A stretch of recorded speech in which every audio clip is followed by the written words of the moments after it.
Welcome to the podcast Selling Real Estate with Kelly Cook, where we will discuss the latest and most relevant business strategies to help you do one thing extremely well: sell more homes.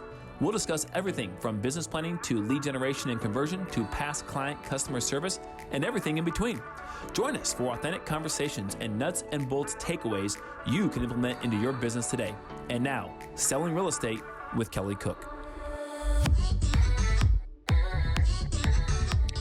Hello, everybody, and welcome back. It is another episode of Selling Real Estate with Kelly Cook.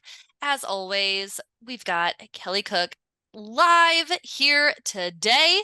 Kelly, how are your goals going? So, real quick, before I let you answer, I'm going to kind of cut you off. We have talked a lot about it in different points of the year, right? Business planning, new year, kind of as we're creeping toward the new year, we've talked a lot about goals. Haven't talked about it in a while. So I thought it was important to kind of check in with you and see, you set all these goals. It's about the middle of the year. Where are you at? Yep. We are a little behind. Just be transparent, right? Because not everyone's perfect, including me, believe it or not, right?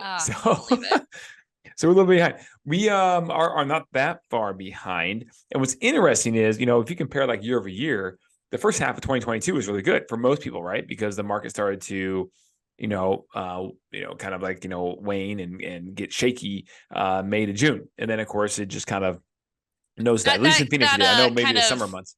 That kind of, correlated with the interest rates rising, right? Is that kind 100% of it did. how and inflation, right? Inflation rates, the whole 9 yards. The inflation starts first. Business kind of slowed down. Got it. Totally right. That's that macroeconomic, life cycle, if you will, right? So inflation starts first. The Fed has to do something. They raise rates. Real estate, the madness stops, right? And now it starts to go down. Prices went down 15 to 16% from, June to December here in Phoenix in 2022. But if you look at, May and June, year over year, we had a couple months that were better than year over year, but as a whole, we're behind that metrics too. But I would venture to say, I don't think the market's going to be what it was the second half of 2022 in 2023. Yes, rates are higher. Inflation going down a little bit. So with that all being said, I think it's going to be a better market overall, primarily because it's consumer confidence, right? You guys know how this works, right? Consumer confidence, once something new happens, it takes a while for them to get used to the new normal. Yeah. And we're in a new normal now, hopefully not for a terrible long period of time, but we are. So how are you going to now adapt to that? And so business is going to get a little bit tighter.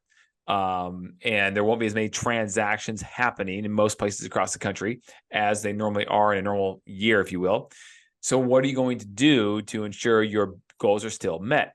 I was talking with my team and we talked about this. Hey, the end of June's coming up here. It's right around the corner. And where do we stand? It's the half of the year. Now, you have two choices to make. All right. Do you double down on everything? And you sit there and you go, okay, it's a solution I have to do to where I have to double down everything to try to reach my goal. Cause maybe I'm, 50% to goal. My goal is to make X amount of money. I'm 50% there. Okay. So now what got you to where you are today in 2023 by doing what you did won't help you achieve your goal by the end of the year because clearly you're behind. So now you have to do something different. So double down. So it's doubling everything up, all your activities if you're 50% behind. You can do that. And at that point, possibly you will have the ability to hit your goal. But you also have to understand there's a lag here where properties take 30 days to close approximately once they're under contract. Then there's a lag to get a house on the market if it's a listing, to sell it, etc. Marketing time.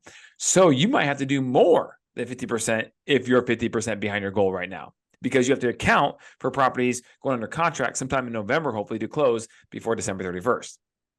So you have to consider all these things. And when you get together with someone, you business plan, this is what you need to do. So it's going to be that as the first solution, or it's going to be the second solution, which is you just simply reevaluate your goals. Look, my goal was to make X amount of money, and that would have been great. And I told you, I know back in October when we business plan, I told you, Kelly, I was committed to it. But really, I guess I'm finding out I wasn't, because I'm okay if I only make X, which is lower, right? And if that's the case, then my financial thermostat is not where I thought it was. My actions are proving that I'm actually okay making less money. And you know what? That's okay based upon that person's a lifestyle and the person's plan for their own life, right? Live life by design. If And it there is could only to always make be things that popped up that you couldn't account for, when you were making those goals that, yeah, popped up in life that you're like, yeah, well, this happened, it was out of my control, or maybe within, but wasn't expecting it. So now I have to adjust my goals for whatever happened, right? Or, yeah, kind of to what you're okay with now, what your new goal is. right. I mean, you better than anybody. And so you listen, it'd be easy to sit there. The easy thing to say is, okay, you're right. I'm behind. I'm going to double down. I'm going to get after it in the second half of this year, and I'm going to hit that goal. But are you really? I hope most people would step up and do that. But the reality would tell you, the numbers tell you, human nature tells you that only a small handful of individuals are the sample size are going to actually do that. Most will either say they will and won't, or they'll just say, I'll reevaluate my goals. And the reality is, if you reevaluate, just be honest with yourself, right? It's going to be a much more enjoyable 2023 if you are, and you then say, okay, my goal won't be what I thought it was January 1st, but there's still a number out there I need to hit or I really want to hit. And so I'm committed to that, even though it wasn't what it was January 1st. It's okay to do that. Permission granted. It's okay to do that. So, but just be okay with it. Don't set a goal. And we talked about this with self-awareness, Elizabeth. Don't set a goal that is what other people are putting out there, that pressure on you to do. Set a goal for yourself. Be aware of what makes you happy and will fulfill you, not what the world, the industry, a book says you should do. Because I sit down with people all the time, right? And they go, okay. I go, so when it comes to financially on this real estate thing, what do you want to make? And the number one answer everyone always gives, like 90%, right? What is it? Do you have any idea? 100,000. $100,000. I don't know why. I mean, I guess because it's six figures. I mean, Yeah. it's You're like, not I hit that 101. 6 figures. That's Yeah. that's all I need. Not 115, not 94. Like, and then I'm like, okay, and my question is why? And they never know the answer to why, because they don't have a budget. Probably, most likely, don't have a budget. They have no idea what they're spending.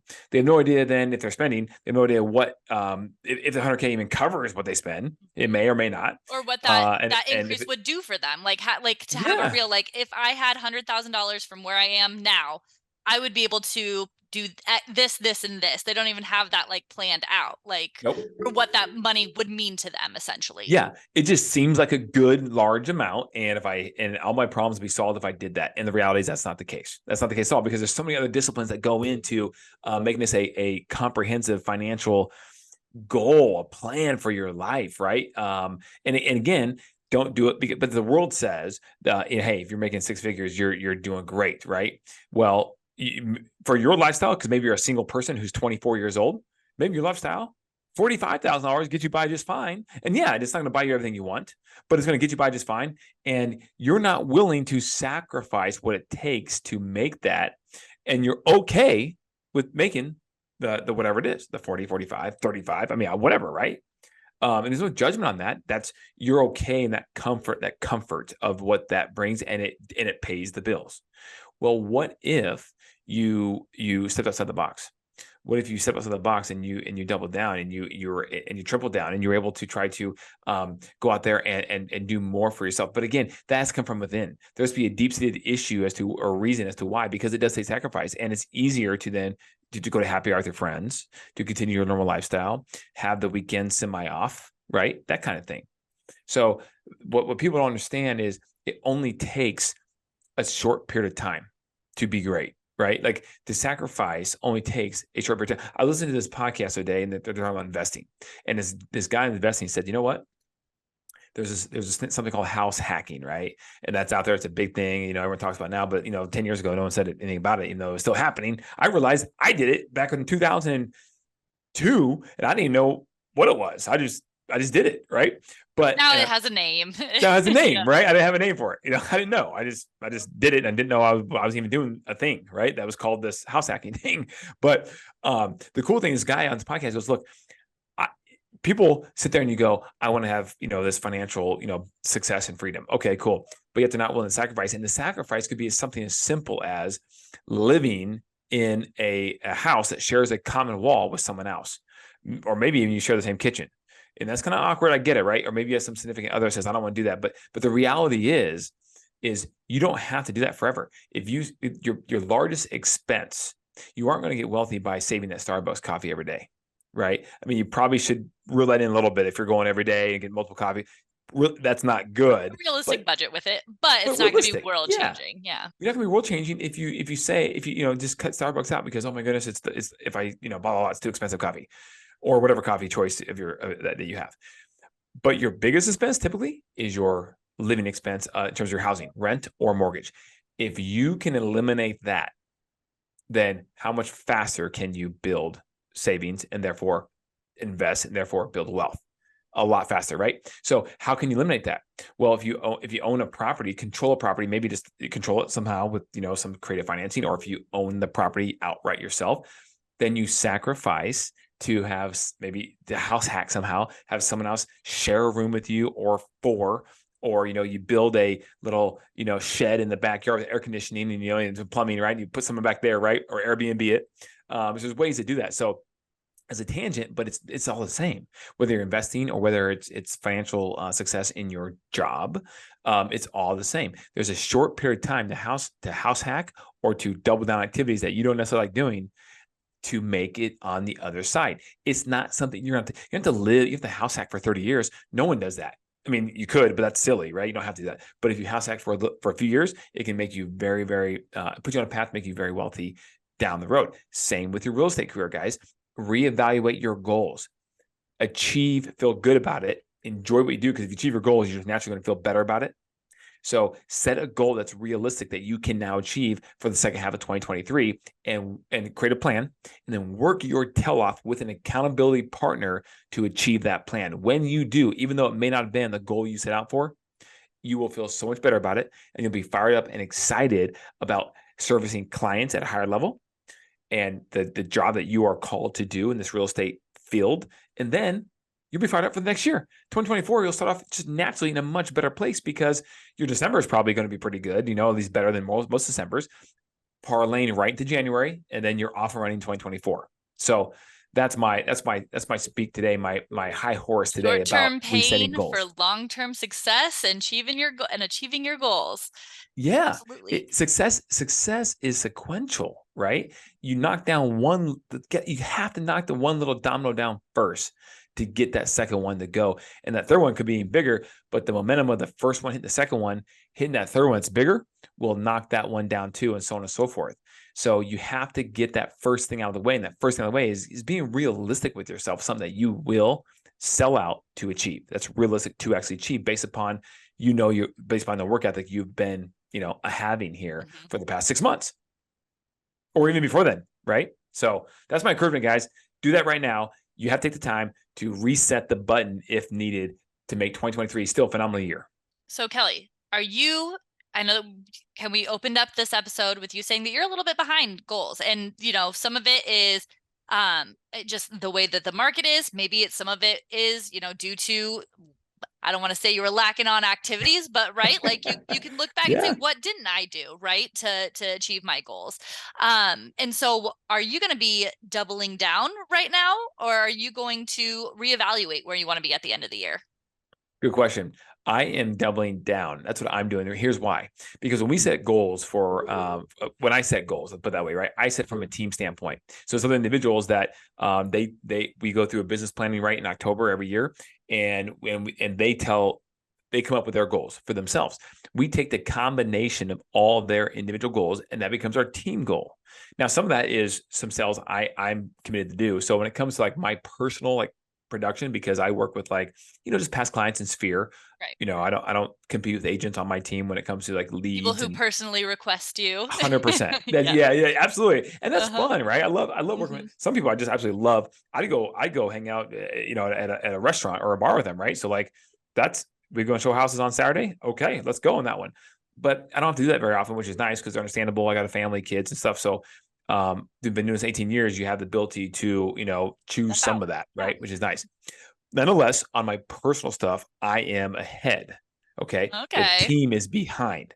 So now I'm not reaching for individual. I'm not reaching for the stars because I'm trying to see the team go bigger than anything I could ever do. Right. Yeah. And support others, success through others. So we are behind a little bit. So one thing I can do, because I can't force motivation, right, for someone else. But one thing I can do is control, hopefully, the amount of agents that are attracted to our team. So we are implementing a few different things to try to double that aspect to bring a few more good agents onto our team and hire some more agents to therefore hopefully make up that difference if the current agents that we have correctly are not collectively meeting their individual goals, which then hits our team goal. And right now that's not happening. And that's not a shame on anyone, but whatsoever, because I know the vast majority of the agents on our team are trying very hard. It is a little bit of a challenging market. Yep, because there's just not as much inventory to go around. Yep. So there you go. Well, great. Well, like I said at the beginning, this is about the middle of the year. I think we'll be into nearly July when this podcast comes up. Happy 4th, everybody. So we wanted to make sure that you keep aware of what your goals are. You check in on those. And like Kelly said, adjust if needed.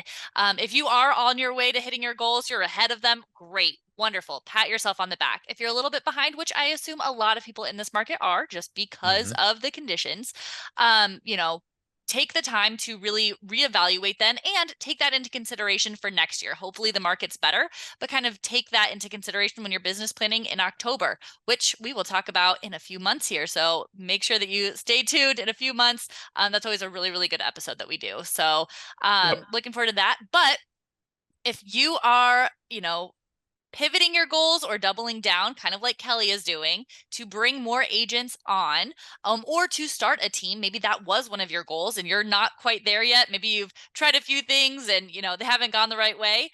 Kelly is here to help you out. Go to buildyourrealestateteam.com and get his full kind of, breakdown of how you can do that. All the modules, buildyourrealestateteam.com. Head on over there. And other than that, we will see you guys all next week. Thanks, Kelly. Yeah, absolutely. Oh, and if you want to reach out to us, check us out on Instagram. You can't forget that. Instagram at Kelly Cook Homes. Don't reach out to Kelly. He actually requested nobody reaches out to him anymore. Just kidding. He would love it. Kelly, where can people reach you? Instagram? Yeah, or hey, the cell, 480-227-2028. Info at cookandassociatesaz.com. Fantastic. We'll see you guys all next week. Bye, Kelly. See you, Elizabeth.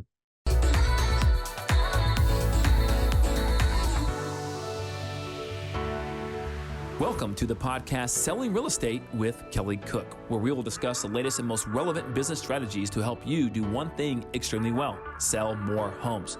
We'll discuss everything from business planning to lead generation and conversion to past client customer service and everything in between.